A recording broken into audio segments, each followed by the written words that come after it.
Wolves surrounded the wounded guy. He thought it was the end, but the impossible happened.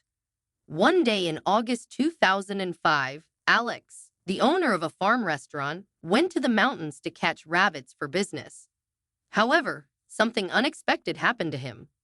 Walking in the forest in the early morning, he felt a little cold.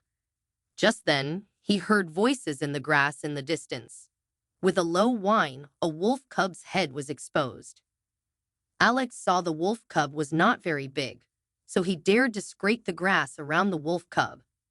He found that the wolf cub was bleeding a lot and showed signs of being bitten by other animals all over its body. Alex watched the wolf cub and saw that it was hurt so badly that if it didn't get medical treatment, it might die soon. So he took it slowly in his arms and went down the mountain. When he got home, Alex took a piece of rag, spread it on the floor, and put the wolf cub on it. Then he went to the room and took out the medicine chest. He took out the gauze and gently wiped the wolf cub's wound, and his father helped him bandage the wolf cub. Alex asked what to feed the wolf cub. Alex's father said impatiently that wolves definitely eat meat and prefer chicken. Alex thought it was pitiful, so he went out immediately. After a while, he was in the yard and told his dad that he wanted him to take the wolf cub over. He said they had a lot of chickens in the house, so he killed one to feed the wolf cub. Then, they put the chicken and the wolf cub together, and after a while, the wolf cub slowly devoured the chicken's carcass. Under Alex's thoughtful care, the wolf cub's injuries gradually recovered, and he grew up a lot. Every time Alex fed it, it always snuggled closely to Alex's side, as if Alex was its relative. Although the wolf cub was very obedient, considering the nature of the wolf, Alex often took it to the mountains and trained its hunting skills to keep it wild. Alex decided to wait for the wolf cub to be released back into the forest when it was healed.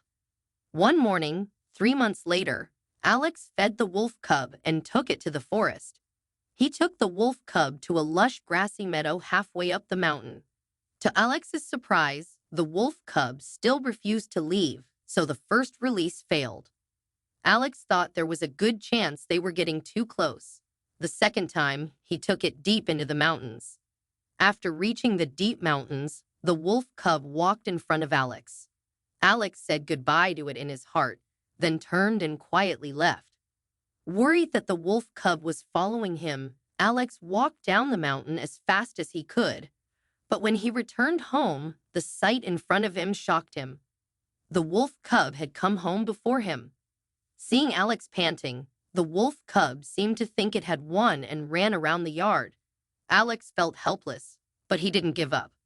So the third release began. Alex took a sack from home, put the wolf cub in it, then took it to the forest 5 kilometers away on a motorcycle and released it. He let it go back into the woods and not return, then waved goodbye. However, it didn't take long for the wolf cub to appear at the door of his yard again. Alex had no choice but to keep it at home and think about finding a new opportunity before releasing it. One morning, Alex was feeding the chickens in the yard. As soon as he entered the yard, he found that the chickens were all dead and the chicken cage was opened. Alex had no idea what was going on. While wondering why the chickens were dead, he hurriedly asked his father to check what had happened. The wolf cub had been at their house for a long time, but nothing like that had happened before.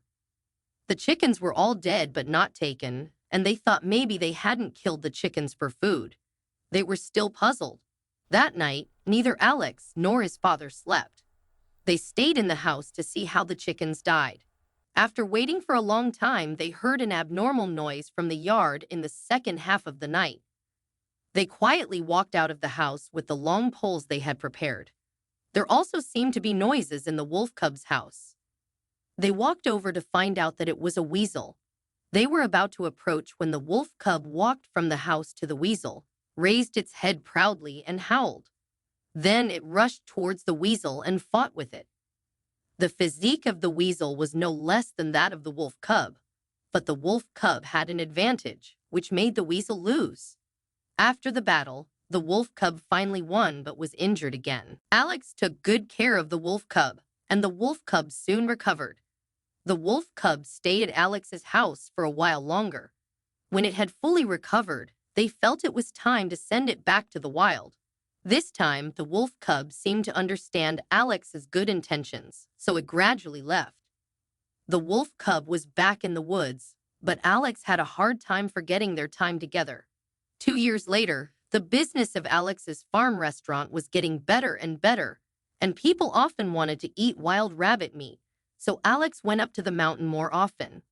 The journey was not far, but it was not easy. After briefly saying goodbye to his father, Alex walked into the woods with his tools. Danger was coming quietly, without any warning.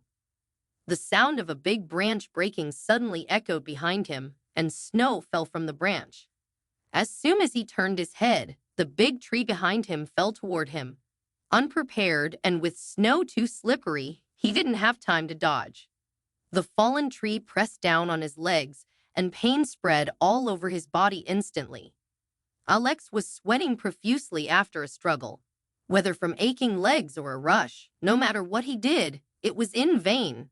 The tree was still pressing down on his legs, preventing him from moving.